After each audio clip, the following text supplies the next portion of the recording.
Inaabuso ang libel immunity. Ganyan ang pahayag ng asawa ni dating presidential spokesperson Harry Roque na si Myla tungkol sa lead chairman ng House Quad Committee na si Surigao Representative Ace Barbers.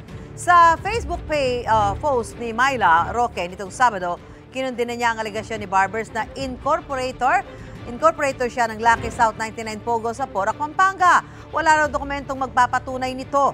Gate din ni Myla Roque, bumiyahe siya pa Singapore para sa medical treatment na karapatan niya. Pero malisyoso raw ang interpretasyon niya ni Barbers at hindi tinanggap ng Quadcom ang mga medical certificate niya. Nitong Huwebes, naglabas ng show cause order ang Quadcom laban kay Myla Roque dahil sa hindi niya pagsipot sa pagdinig. Sa isang video naman, dinipensahan ni Harry Roque ang kanyang misis at iginiit na wala ang pangalan niya sa listahan ng incorporators ng Lucky South 99. Itinanggi naman ni Barbers na inaabuso niya ang kanyang libel immunity.